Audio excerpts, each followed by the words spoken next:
So we need to know what's up with our money. Yes.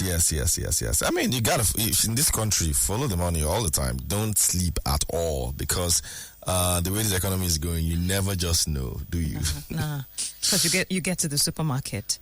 What I used to buy with 5,000, and I'll come with 2 bags. Yeah. I get home, I'm asking myself, what did I buy? Yeah.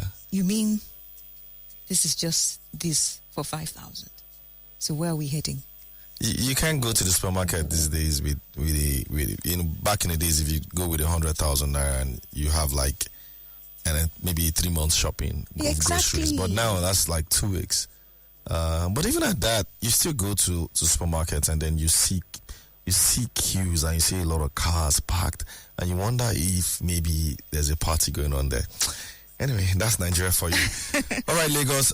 So last week, for those who are very interested in exchange rate matters and what's going on with the Nigerian naira, it's been a seesaw over the last few months. Yes, since the unification of the naira, we've seen the exchange rate go from 6 something to 900. Last week, by the way, on the 9th of November, the exchange rate between the naira and the dollar, the official market is called NAFEM, was traded as high as 996.7 naira to the dollar.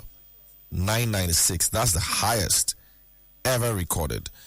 Before then, the highest we had was, I think, 993, and that was 30th of October. But now we're seeing 990. We saw 996. And then guess what? The next day, Friday, the 10th of November, it closes at 780. How do you go from 996 to 780 in one day?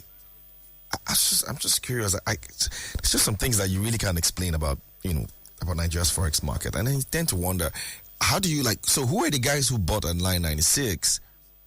And, how do they feel now that the next day some other people were buying for 780? Just, sounds kind of strange. Meanwhile, intraday, because they do have intraday rates. Intraday rates are typically rates that the exchange rates are sold for during, trade, like during trade. So the closing rate is a different rate from maybe your intraday highs or intraday lows, in case you didn't know that. Yeah, so it did close at 780 on Friday, which remarkably was a huge gain. But intraday high, which means some people actually bought at 1,096 on Friday. So someone has got to ask the FMDQ, which is where FX has been traded officially, what is going on? How come you're having intraday highs at 1,096 and then the market is closing at 780? And then the day before it closed at 996. So that's some arbitrage there, in case you don't understand. So basically, because it's like you go into a market and then you buy something for 1,000 naira, and then that same day somebody else buys it for 780. So what's the magic? Exactly. What's the magic? It's magic, isn't it? Yeah. Because I would feel cheated if I got it for 1,076 and the other person got it for 786, and I'd be asking, what's the magic? Why did I wait? That's what we don't really understand. And somebody just has to explain this to us. Why do we have such volatility in the official FX market? Because that affects confidence a lot. So let me just give you a rundown of the exchange rate since 1st of November. This is the official market. 1st of November, 786. 2nd of November, 793. 3rd of November, 776. 6th of November, 809. The next day, 7th, 869. On the 8th, 874. On the 9th, 996. And then it drops to 780. All right, let's clarify this rate you're talking about. Is this the parallel market? No, official rate. This is the official rate. That is is the official rate. So if it's like that at the official rate, yeah, what is it like at the parallel market? So, good question. So at the parallel market, rates are a little bit more, you have different rates. So you really can't be sure. So we don't like to call them rates at Nairametrics. We like to call them quotes. Yeah, quotes, basically, because anybody can quote anything for you. So the quotes we're seeing is about 1,001, 1,150, depending on whether you're buying cash or whether you're buying what they call inflows. So inflows are typically, transfers. But they're fairly within, reasonable band that you can expect.